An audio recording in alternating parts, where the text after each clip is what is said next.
Hello दोस्तों, स्वागत है आप सभी का अकेला क्लासेस में। दोस्तों, आज के इस वीडियो में आपको सिखाने जा रहा हूं औसत के कुछ सवाल। मैंने इससे पहले भी 3-4 वीडियो औसत के डाल दिए हैं, आप प्लेलिस्ट में जाके उसको चेक कर सकते हैं। तो पहले उन वीडियोस को चेक करिए, उसके बाद ये वीडियो देखिए। चलिए स्टार्ट करते हैं। फ्रेंड्स, आज का हमारा पहला सवाल है कि 3 वार्षिक परीक्षाओं में से जिसमें प्रत्येक का कुल योग 500 है, एक विद्यार्थी की प्रथम व द्वितीय वार्षिक परीक्षा में औसत क्रमशः 45% व 55% है।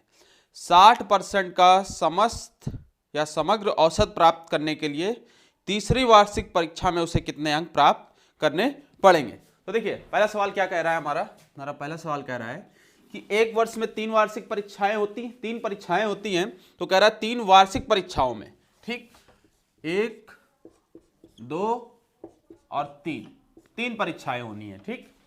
और प्रत्येक का कुल योग यानी प्रत्येक पेपर जो है हमारा 500 नंबर का है, ठीक है। थोड़ा इसको नीचे कर देता हूं, 1 मिनट। हमारा कुल योग कितना आ रहा है? कुल योग नंबरों का कितना हो गया? 500, यानी प्रत्येक पेपर 500 का है। तो हमसे कह रहा है कि एक विद्यार्थी पहले पेपर में 45% नंबर लाता है, दूसरे पेपर में 55% नंबर लाता है। तो कह रहा है तीसरे पेपर में वो कितने नंबर लाए कि टोटल ओवरऑल वो 60% मार्क्स ले आए, यानी फर्स्ट डिवीजन से पास हो जाए। तो देखिए, ऐसे सवाल बहुत ही इजी होते हैं। आप देखिए, पहले में भी उसको 60 लाने चाहिए थे, दूसरे में भी 60 और तीसरे में भी 60 लाता, तो टोटल 60% उसके बन जाते। लेकिन ये 60 से कितना कम है, यानी यहां भी इसको 60 लाना था, यहां भी 60, ठीक। तो ये 60 से कितना कम है? 15% कम है। ये 60 से कितना कम है? 5% कम है, ठीक है। अब इस पेपर में उसको कितना लाना है? इसमें तो उसको 60 लाना ही है अपना, ठीक, 60% नंबर। तो ये 60% तो वो लाएगा ही, प्लस पहले पेपर में जो 15% नहीं ला पाया था वो भी उसको लाना पड़ेगा इसी तीसरे वाले एग्जाम में, और दूसरे पे जो 5% वो नहीं ला पाया उसको भी उसको तीसरे ही एग्जाम में लाना है। यानी 15 + 5 और प्लस 60% ये वाले, यानी टोटल उसको 80% नंबर लाने हैं, तब जाके उसका ओवरऑल 60% बनेगा। तो यानी 500 का 80%, तो 500 का 80% जब आप निकालेंगे, ठीक है, तो परसेंटेज अभी मैंने पढ़ाया नहीं आपको। परसेंटेज में क्या होता है, परसेंटेज का निशान हटेगा, नीचे 2 जीरो बढ़ जाएंगे, तो ये 2 जीरो से 2 जीरो कट गए, तो 8 × 5 = 40, यानी 400 अंक उसको इस एग्जाम में लाने हैं अपने तीसरे पेपर में, तब जाके उसके ओवरऑल कितने परसेंट बन जाएंगे? 60%। तो दोस्तों, उम्मीद करता हूं कि क्वेश्चन समझ में आ रहा होगा। चलिए अगला क्वेश्चन देखते हैं।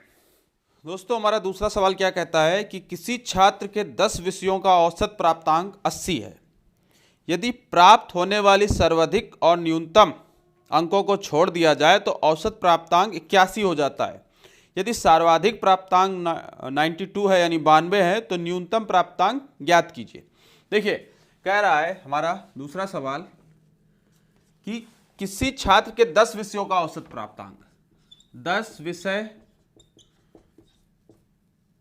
का औसत प्राप्तांक,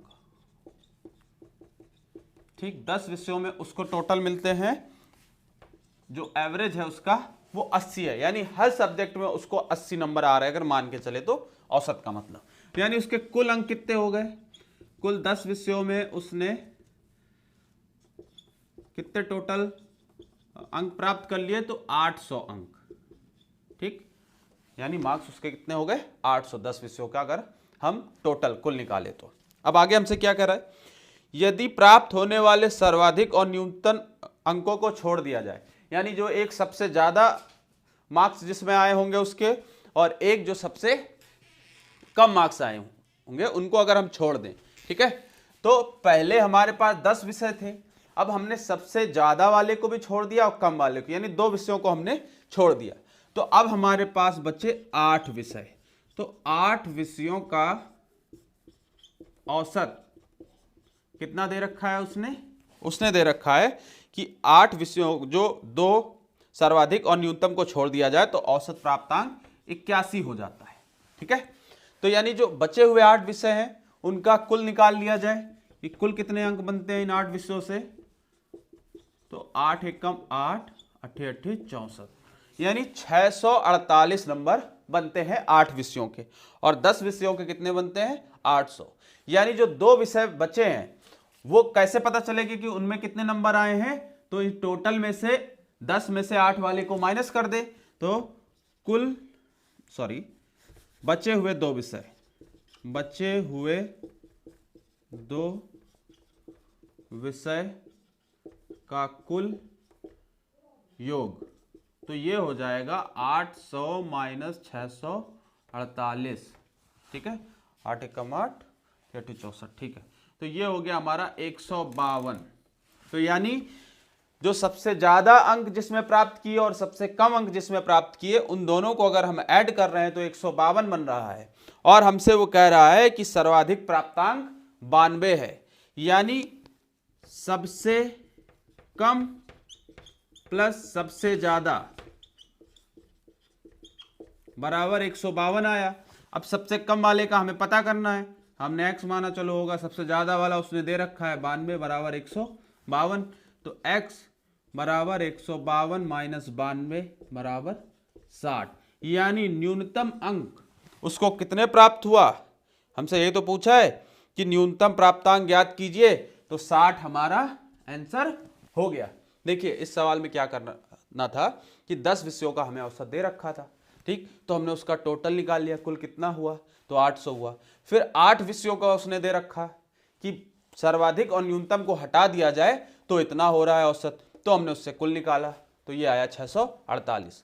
तो अब हम 10 में से 8 को माइनस कर देंगे तो वही 2 विषय तो बचे, जो एक सर्वाधिक हम छोड़ रहे थे और एक न्यूनतम, तो माइनस करने पे आया 152। अब उसने हमें सबसे ज्यादा अंक यानी सर्वाधिक अंक के बारे में बता दिया है कि सर्वाधिक प्राप्तांक 92 है, तो 152 में से हमने 92 माइनस कर दिया, तो हमें न्यूनतम अंक कि सबसे कम अंक जो उसको प्राप्त हुए वो कितने प्राप्त हुए, 60। चलिए अगला दोस्तों, हमारा तीसरा क्वेश्चन कहता है कि 4 वर्ष पहले ए बी तथा सी की औसत आयु 25 वर्ष थी, 5 वर्ष पहले बी तथा सी की औसत आयु 20 वर्ष थी, तो ए की वर्तमान आयु क्या है। देखिए तीसरा सवाल कह रहा है कि 4 वर्ष पहले ए बी और सी, ठीक, इनका औसत कितना था, ये प्लस मैंने लगा दिया, 1 मिनट, ए बी सी का औसत दिया है, तो ए बी व सी का औसत हमें दे रखा है इन्होंने 25 वर्ष, ठीक। तो देखिए वही सवाल आ गया, 4 वर्ष पहले का दे रखा है, तो वर्तमान में आएंगे, तो ए बी व सी का औसत कितना हो जाएगा, वर्तमान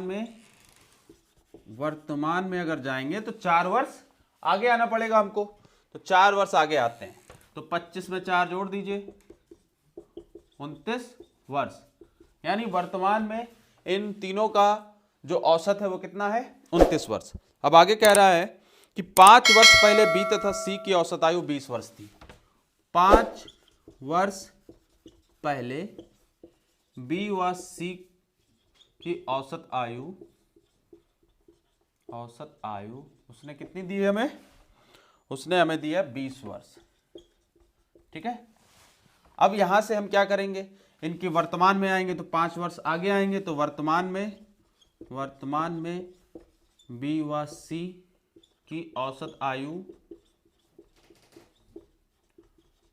बराबर 20 + 5 बराबर 25 वर्ष। ये सवाल आगे वर्तमान में कैसे आते हैं, आप पिछला वीडियो देखिए, आपको समझ में आ जाएगा। तो यहां से देखिए इन तीनों का एवरेज 29 है, तो इनकी कुल उम्र निकाल लेते हैं। यहां से कुल उम्र ए बी और सी की निकालेंगे तो 29 × 3 बराबर 3 9 27, 2 3 दूनी 6 2 8, यानी 87 वर्ष इनकी कुल उम्र आई, ठीक है। अब बी व सी की कुल उम्र निकाल लें, कुल उम्र तो 25 × 2 बराबर 50 वर्ष, और हमसे पूछा है ए की वर्तमान उम्र बताओ, तो ए प्लस बी प्लस सी के टोटल उम्र से हम माइनस कर दें बी प्लस सी के उम्र को, तो हमें मिल जाएगा ए। तो ए प्लस बी प्लस सी कितना दिया है, 87, इससे माइनस कर दीजिए बी और सी का उम्र 50, तो हो गया 37। ठीक है, तो ये जो आया है ये 37 क्या आया, ए की उम्र, यानी ए की वर्तमान उम्र कितनी है, 37 वर्ष। ए प्लस बी प्लस सी की जगह आपने 87 रखा, या इसको एक तरीके से और देखिए, ऐसा नहीं समझ में आया तो ये देखिए, ए प्लस बी प्लस सी, ठीक, बराबर है 87, और बी प्लस सी यहाँ पे आपको कितना रखना है, बी प्लस सी की जगह 50 रखना है, तो ए हो गया यहाँ से 87 माइनस 50 बराबर 37, यानी ए की वर्तमान उम्र कितनी आ जाएगी, 37 वर्ष। चलिए अगला क्वेश्चन देखते हैं दोस्तों। आज का हमारा लास्ट सवाल है कि ए, बी और सी की औसत आयु 44 वर्ष है, ए और बी की औसत आयु 48 वर्ष है। एक वर्ष पूर्व सी तथा उसके पुत्र की उम्र में 5:1 का अनुपात था, तो 4 वर्ष बाद सी के पुत्र की आयु क्या होगी। देखिए बहुत ही बेहतरीन सवाल है, कह रहा है कि ए, बी और सी की औसत आयु 44 वर्ष है, ए, बी व सी की औसत आयु 44 वर्ष है। ठीक, तो जब इनकी औसत आयु 44 वर्ष है तो हम कुल उम्र निकाल लेते हैं इनकी। कुल उम्र ए, बी, सी तीनों की जोड़ेंगे तो कितनी होगी, 44 गुणे 3, 3 चौको 12, 3 चौको 12, 1 13, 132 वर्ष। इन तीनों की उम्र को अगर आपस में जोड़ा जाए तो कितना होगा, 132 वर्ष। आगे कह रहा है ए और बी की औसत आयु 48 है, ए व बी की औसत आयु बराबर 48 वर्ष। ठीक, तो इनकी औसत आयु 48 है तो कुल आयु निकाल ले, यानी कुल उम्र या आयु बराबर 48 गुणे 2 बराबर 96 वर्ष। यानी ए और बी 96 वर्ष के हैं, अगर इनकी उम्र को जोड़ लिया जाए तो दोनों की उम्र 96 वर्ष की है। तो देखिए हमें ए बी का पता चल गया और सी, यहाँ ए बी सी तीनों का पता है, तो ए बी सी में से हम ए बी के उम्र को माइनस कर दे तो हमें सी का पता चल जाएगा।